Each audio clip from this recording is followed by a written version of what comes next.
പിണറായി വിജയൻ ഇപ്പൊ പറയുന്നത് അത് PR ഏജൻസിയാണെന്നാണ്.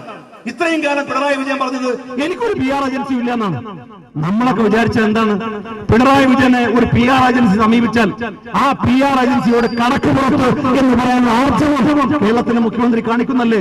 എന്നാൽ ഹിന്ദുവിന് അഭിമുഖം കൊടുക്കുമ്പോ ഇടതുഭാഗത്തിരിക്കുന്നത് PR ഏജൻസി, വലതുഭാഗത്തിരിക്കുന്നത് PR ഏജൻസി.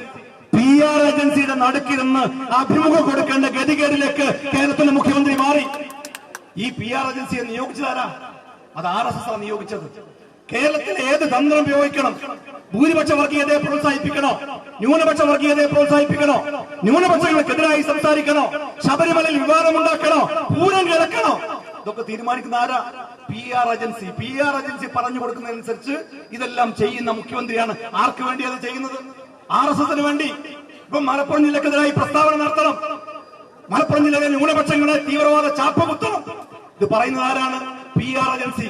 PR ഏജൻസിയെ ഉപയോഗിച്ച് കേരളത്തിൽ കലാപം ഉണ്ടാക്കാൻ ശ്രമിച്ചാൽ മുഖ്യമന്ത്രി പിണറായി വിജയനോട് പറയാം, നിങ്ങൾക്ക് ആ സ്ഥാനത്ത് അധികകാലം തുടരാൻ കഴിയില്ല എന്ന് ഈ നാട് ഭരിക്കുന്ന മുഖ്യമന്ത്രി മനസ്സിലാക്കിക്കോ. അവസാനം മരുമകൻ മാത്രമേ ഉണ്ടാവുള്ളൂ.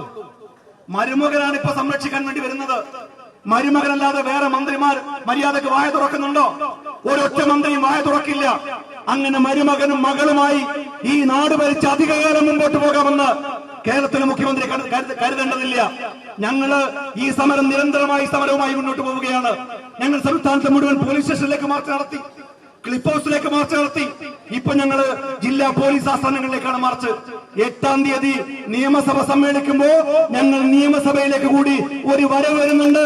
ആ വരവ് ഈ മുഖ്യമന്ത്രിയുടെ രാജി ആവശ്യം ശക്തമാക്കാൻ വേണ്ടിയായിരിക്കും. സംസ്ഥാനത്തെ യൂത്ത് ലീഗിന്റെയും യൂത്ത് കോൺഗ്രസിന്റെയും UDF-ന്റെ യുവജന സംഘടനകളിലെ മുഴുവൻ പ്രവർത്തകരും അണിനിരക്കുന്ന അതിശക്തമായ സമരവുമായി ഞങ്ങൾ ഇനിയും കടന്നു വരും.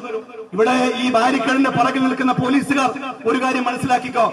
നിങ്ങളെ സംരക്ഷിക്കാൻ നിങ്ങൾ പല പ്രകോപനം ഉണ്ടാക്കി. ഞങ്ങൾ ഈ സമരം വരുമ്പോഴേക്ക് പോലീസിന്റെ ജലപീരങ്കി, സമരം വരാൻ സമയമില്ല അപ്പോഴേക്ക് ജലപീരങ്കി. ഞങ്ങളെ പ്രവർത്തകരെ കണ്ണു നോക്കിയിട്ട്, അവിടെ തല നോക്കിയിട്ട് ജലപീരങ്കി ഉപയോഗിക്കുന്ന പോലീസുകാരോട് പറഞ്ഞേക്കാം, ADGP അജിത് കുമാറും ഒരു പിണറായി വിജയനും നിങ്ങളെ സംരക്ഷിക്കാൻ കഴിയില്ല. 1.5 വർഷം കഴിഞ്ഞോട്ടെ, വർഷം 1.5 കഴിഞ്ഞോട്ടെ, ഇതിനെല്ലാം ഞങ്ങള് കണക്ക് പറഞ്ഞ് പകരം ചോദിക്കുമെന്ന് ക്രിമിനലുകളായ പോലീസുകാർ, അത് ADGP അല്ല, അതിന്റെ അപ്പുറത്തുള്ള പോലീസുകാരാണെങ്കിലും ഇതിനൊക്കെ പകരം ചോദിക്കുമെന്ന് പോലീസുകാരെ ഉണർത്തിക്കൊണ്ട് ഈ സൂചനാ സമരം ഔപചാരികമായി ഉദ്ഘാടനം പ്രഖ്യാപിക്കുന്നു. അഭിവാദ്യങ്ങൾ. ജയ് മുസ്ലിം യൂത്ത് ലീഗ്.